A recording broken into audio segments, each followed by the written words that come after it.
Bienvenidos a la sala jurídica de Fedetranscarga. Estamos aquí todos reunidos precisamente para hablar de temas legales ante las compañías de transporte de carga. Hoy en día nosotros tenemos que defendernos de los entes gubernamentales cuando no empiezan a regir de la forma correcta como debe ser. Hoy presentamos a nuestro vicepresidente de la Federación, Arnulfo Cuervo, y al doctor Deimer Andrés Mena, los cuales vamos a tener una conversación aquí amena, en donde vamos a salir de varias dudas jurídicas de cómo hacer las cosas bien dentro de nuestras compañías. Muchas gracias, bienvenido doctor Arnulfo, bienvenido doctor Deimer. Doctor Arnulfo. Muchas gracias, Henry. Efectivamente, desde Fedetranscarga, hoy iniciamos una serie de programas establecidos para jurídicamente poder defender los intereses del sector y obviamente las empresas agregadas a la Federación. El tema que trataremos hoy será lo planteado por la Superintendencia de Transporte en el sentido de la devolución de dineros por multas entre el año 2016 y 2018. Efectivamente, con fundamento en el decreto 3366 y la resolución 10.800 del año 2003 ambos, se establecieron una serie de sanciones que a la postre resultaron ser ilegales. ¿Por qué ilegales? Porque el Consejo de Estado en el año 2008 suspendió inicialmente la ejecutoria de algunas de las normas que establecían en el decreto 3366 y la resolución 10.800 permitían sancionar al sector transporte. Adicionalmente, en el año 2016, una sentencia del Consejo de Estado declaró parcialmente nulo algunos de los artículos que forman parte del decreto 3366. Por tal motivo, la ministra de Transporte, una vez asumió su cargo en el año 2018, le planteó al Consejo de Estado una consulta para determinar si las sanciones que se habían dado entre el año 2016 y 2018 por cuenta de la Superintendencia eran o no eran legales.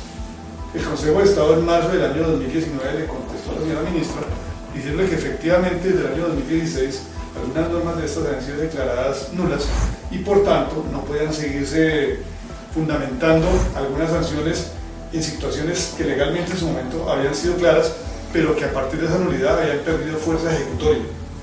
En ese orden de ideas, el Ministerio de Transporte, y siguiendo las recomendaciones dadas por el Consejo de Estado, presentó incluso un proyecto de ley ante el Congreso de la República para crear un marco sancionatorio para el sector transporte. Este proyecto de ley en este momento está solamente en proceso de ser estudiado. Se hablaba también por parte de la Superintendencia, y eso ya desde el año 2019 debió haberse hecho, incluso pensaríamos nosotros que están tardíos en la implementación de esta devolución de dineros que hoy anuncian, porque a partir del año 2019 de marzo, no solamente el Consejo de Estado le clarificó al Ministerio de Transporte, que es de donde depende la Superintendencia de Transportes, que se estaban practicando sanciones de manera ilegal, sino que adicionalmente muchas de estas sanciones perjudicaron enormemente la integridad económica de las empresas. Se habla de que tenemos 60.000, más o menos 60.000 sanciones. De las 60.000 sanciones solamente se han estudiado a la fecha 15.000. De esas sanciones se está hablando de un monto de 171.000 millones de pesos que fueron cobrados de manera ilegal. Y adicionalmente, a partir de la resolución 10.800, que establece que ese comparendo ya no es prueba dentro de ningún proceso, ni puede ser tenido en cuenta para determinar ningún tipo de sanción, la Superintendencia lo continúa haciendo. Es importante lo que hoy vamos a tratar para establecer de qué manera las empresas de transporte de carga hoy, particularmente, y obviamente el sector de transporte en general, puede obtener la devolución de los dineros que injustamente fueron cobrados por la Superintendencia en su momento. Bien, ha planteado el doctor Arnulfo de manera precisa la irregularidad del procedimiento sancionatorio de la Superintendencia de Transporte. Respecto a lo que me indaga el doctor Henry, sea lo primero advertir que tenemos que hacer a verificar cuál es el procedimiento aplicable o el más adecuado para obtener la devolución de estos recursos que han sido recaudados de forma ilegal e ilegítima.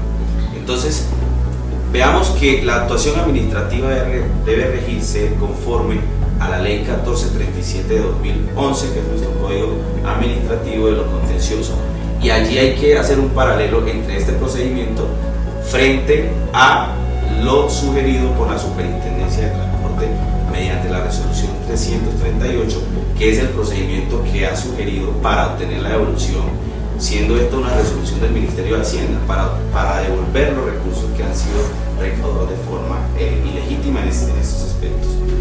Recordando, en el año 2016, 17 y 18 tuvimos unos embargos severos, que es donde estamos hablando de los 170.000 millones de pesos, con más de 66.000 sanciones.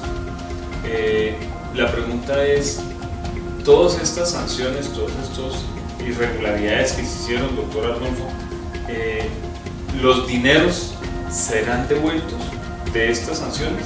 Y adicional a eso, los dineros de años anteriores en donde realmente se investigue y se vea nulo el embargo, ¿también se devolverán los embargos de las empresas? Ciertamente, esos dineros tienen que ser devueltos, no solamente porque la ley lo determina según el Código Constitucional Administrativo, sino porque el Consejo de Estado le indicó al Ministerio de Transporte que así debe ser.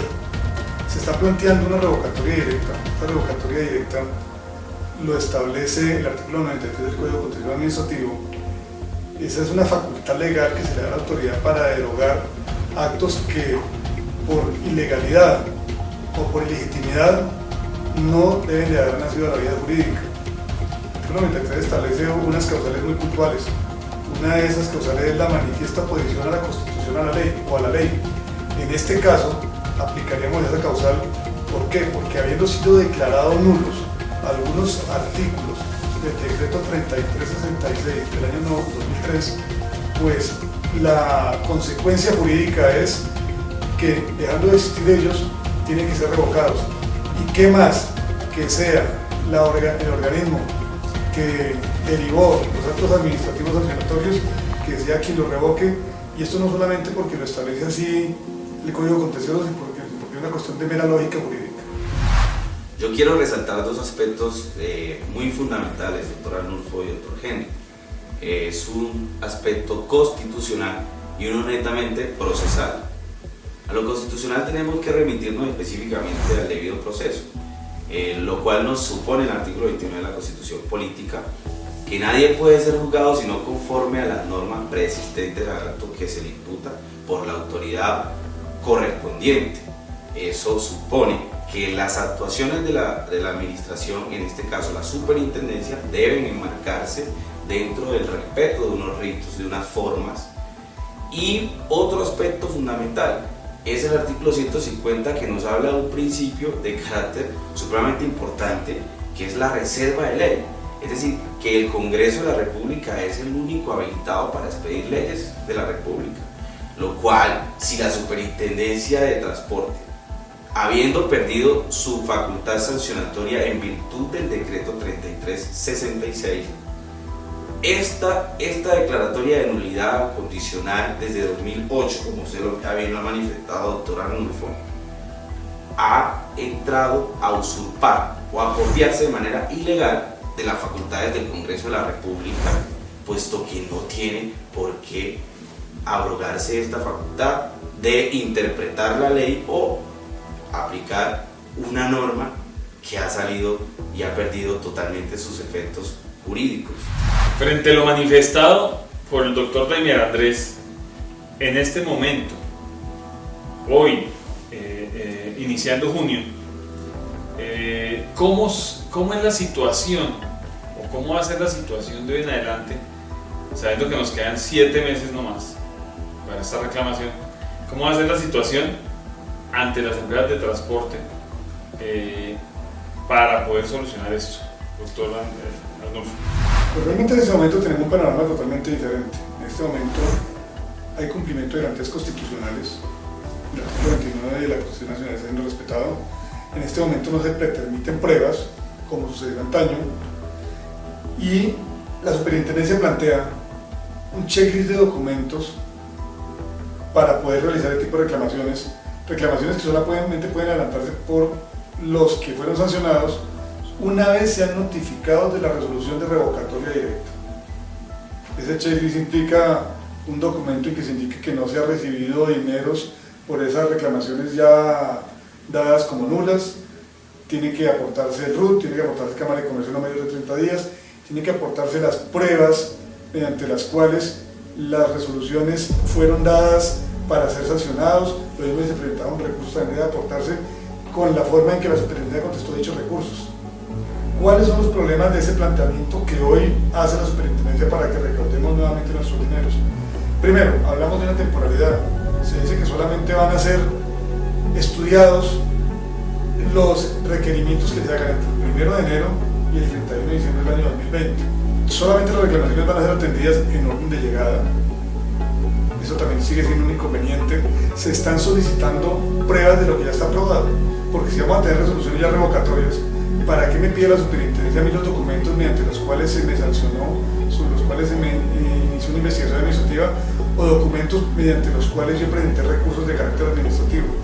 Entonces, ese tipo de inconvenientes tienen que ser estudiados nuevamente por parte de la superintendencia y será una solicitud de FEDETRANSCARGA hacerla para que el procedimiento sea mucho más expedito. Qué importante sería, por ejemplo, que las empresas que hoy dejaron de existir, pero que en su momento existían y fueron sancionadas, tuvieran la oportunidad, según estos requerimientos debe ir a la superintendencia, de darle la oportunidad porque el Cámara de Comercio tiene que tener máximo 30 días.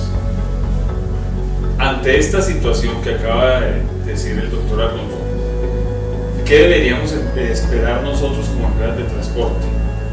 ¿La revocatoria directa o dirigirnos hacia la supertransporte? ¿Cuál sería el paso a seguir, doctor? Lo primero que hay que manifestar, doctor Henry, para respuesta a su pregunta, es lo relacionado en que la superintendencia, además de haber actuado por fuera de la ley, está exigiendo una carga adicional que no está en la obligación del empresario de soportarla, puesto que el empresario ha sido asaltado en su buena fe y tuvo que pagar unos recursos de forma ilegítima y ilegal. Entonces el procedimiento más adecuado debería ser conforme a lo que hemos planteado aquí, conforme a un debido proceso, y estaría en contravía a la ley de antitrámites, puesto que la Superintendencia de Transporte le está exigiendo una carga probatoria cuando ésta tiene pleno conocimiento de cuáles son las empresas que fueron injustamente multadas. Entonces no tendría por qué exigirle una carga adicional. Entonces, la revocatoria directa, sabemos que efectivamente la administración cometió un error y esta lo puede de manera oficiosa eliminar desde el ordenamiento jurídico o eliminar los efectos de estos actos administrativos contrarios a la Constitución y la ley. Pero también el afectado, el empresario, puede de manera voluntaria acudir ante la administración independientemente si la superintendencia ya lo haya iniciado el procedimiento de depuración interna para dar a identificar efectivamente a empresas o actos administrativos que son contrarios a la ley. Entonces lo puede hacer directamente sin ningún tipo de condición. Dado que son 15.000 multas, doctor Arnulfo, doctor Henry, que la superintendencia ha advertido previamente a haber hecho un juicio, un estudio juicioso para determinar si efectivamente estas multas requieren de revocatoria o no. Yo creo que lo más recomendable es que el empresariado afectado, de forma voluntaria, sin ningún tipo de condición, acuda a la administración solicitando la revocatoria. Y esta solicitud tiene que ser lo suficientemente fundamentada, ¿sí? No tanto en los aspectos que plantea el concepto del Consejo de Estado, sino verificando toda la actividad procesal aplicada a ese procedimiento frente al Código Administrativo Ley 1437 de 2011. Nos surge una gran pregunta como empresas de transporte y como transportadores, es ¿qué se hicieron todos esos dineros o qué hicieron también durante todo ese periodo de pagos? Si realmente se entregaron a la nación, están en las arcas de la nación, o realmente cuál fue el fundamento de coger los dineros de propiedad privada como empresas de transporte y hacer qué en su momento. Por eso el doctor Arnolfo nos va a sacar de la duda, yo creo, que es que realmente para nosotros sí es importante qué hacen los dineros de los sectores privados en el sector público. Pues mire, Henry, efectivamente, y el doctor Andrés lo conoce más que yo, el Estado está en la obligación de responder por los daños patrimoniales que se ocasionen por decisiones de sus funcionarios. Hablamos del artículo 90, artículo 91 de la Constitución Nacional. Aquí, la Superintendencia de Transporte en su momento, de manera ilegal y con conocimiento de causa, incluso así en su momento Javier Jaramillo no hubiera conocido la norma, no hubiera conocido las determinaciones tomadas por el Consejo de Estado, pues la ignorancia de la ley no es óbice para no cumplirla. Entonces se cometieron una serie incluso de delitos. Podríamos hablar de un prevaricato por parte de este funcionario que aplicó indebidamente una norma que había sido declarada nula y que en su momento incluso había sido también suspendida, aplicando normas de carácter sancionatorio y sobre esas normas de carácter sancionatorio cobrando dinero de manera ilegal. Ahora bien, el Estado, en desarrollo del artículo 90 y 91, podría aplicar la acción de repetición en contra de ese funcionario si eventualmente el Estado se viera condenado a pagar indemnizaciones por cuenta de estas decisiones de carácter arbitrario. Esto sería posterior, obviamente, al trámite contencioso administrativo por parte de quienes fueron afectados sobre el particular. Si bien es cierto, muchas empresas de transporte de carga en Colombia y de pasajeros les tocó cerrar por todos estos embargos indebidos.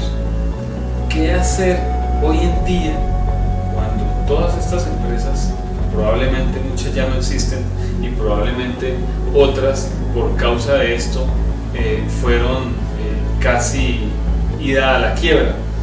¿Qué podremos hacer nosotros con este tipo de funcionarios?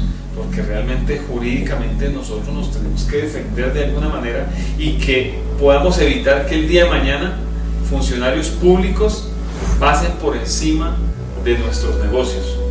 Doctor David. Entonces la Superintendencia ha planteado un procedimiento mediante una resolución 338 de 2006, que es un procedimiento advertido por el Ministerio de Hacienda para devolver unos recursos que entraron sin ningún fundamento, sin ningún sustento, en exceso, como lo manifiesta esa resolución.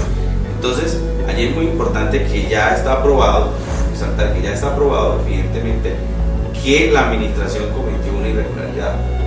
Entonces, esto tiene unas repercusiones de orden disciplinario y hasta de carácter penal. Entonces, debe ser la Procuraduría que entrará a evaluar y la Fiscalía General de la Nación si existen elementos suficientes, por un lado disciplinario y por otro lado en materia penal, para iniciar las investigaciones correspondientes contra el funcionario que tomó estas decisiones que han sido contrariamente a la Constitución y a la ley.